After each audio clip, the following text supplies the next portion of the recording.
প্রত্যেক ব্যক্তির অবশ্যই টাকা উপার্জনের পাশাপাশি টাকা সঞ্চয় এবং বিনিয়োগ প্রতি নজর দিতে হবে। আপনি যদি আপনার বেতন অনুযায়ী প্রতি মাসে নিয়ম করে টাকা বিনিয়োগ বা সঞ্চয় করেন, তাহলে আপনি খুব সহজে বড়লোক হতে পারবেন।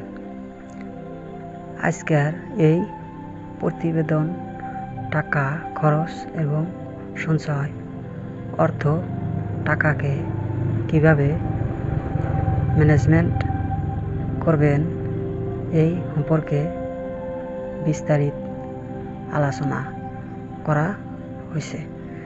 এক্ষেত্রে টাকা ম্যানেজমেন্ট করার 50-30-20 এই সূত্রটি অবলম্বন করা হয়েছে।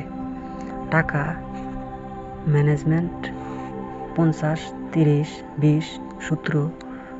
টাকা ম্যানেজমেন্ট এর 50-30-20 এই সূত্রটি মূল্য নীতি হল আপনি আপনার উপার্জিত অর্থর 50% টাকা আপনার পারিবারিক খরচা চালানোর জন্য ব্যবহার করবেন। 30% টাকা আপনি আপনার বিনোদনের জন্য খরচা করবেন এবং বাকি 20% টাকা আপনি ভবিষ্যতের জন্য সঞ্চয় করবেন।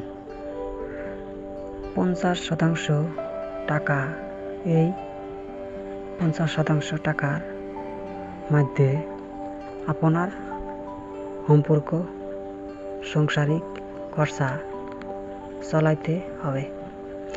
এর মধ্যে মুদিখানার খরচা, বাড়ি ভাড়া, যাতায়াতের খরচা এবং সন্তানের পড়াশোনার খরচা যুক্ত রয়েছে। 30% টাকা এর পর আপনি বাকি 30% টাকা আপনার বিনোদনের জন্য খরচা করতে পারেন। এক্ষেত্রে সিনেমা দেখা, বাইরে ঘুরতে যাওয়া যুক্ত রয়েছে। এছাড়াও এই টাকা দিয়া আপনিও আপনার বাড়ির কাজের জন্য নতুন কিছু জিনিস কিনতে পারবেন। 20% টাকা এর পর 20% টাকা আপনাকে অবশ্যই চেষ্টা করতে হবে ভবিষ্যতের জন্য বিনিয়োগ করার। এক্ষেত্রে আপনিও ব্যাংকের ফিক্সড ডিপোজিট, পোস্ট অফিসের স্কিম, সরকারি পরিকল্প, মিউচুয়াল ফান্ড বা শেয়ার মার্কেট ইনভেস্ট করতে পারেন। উদাহরণ সহ বুঝে নেন 50-30-20 সূত্রটি। ধরে নিন আপনার বর্তমান বেতন 10,000 টাকা। এর 50% অর্থ আর্থিক 5,000 টাকা আপনি আপনার সাংসারিক খরচা চালানোর জন্য ব্যয় করতে পারেন। এর পর বাকি 30% টাকা অর্থ 3,000 টাকা আপনি বিনোদনের জন্য খরচা করতে পারেন। এর পর আপনাকে অবশ্যই চেষ্টা করতে হবে অবশিষ্ট 20% টাকা ভবিষ্যতের জন্য বিনিয়োগ করার অর্থ আপনার যদি 10,000 টাকা ইনকাম হয় সেক্ষেত্রে প্রতি মাসে 2,000 টাকা অবশ্যই ভবিষ্যতের জন্য বিনিয়োগ করুন।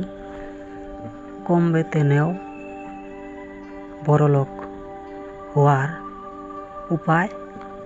আপনার মাসিক বেতন যদি 10,000 টাকা হয় এবং আপনিও যদি 20% টাকা ভবিষ্যতের জন্য বিনিয়োগ করেন, অর্থ 2,000 টাকা প্রতি মাসে বিনিয়োগ করেন, তাহলে আপনিও কোটিপতি হতে পারেন।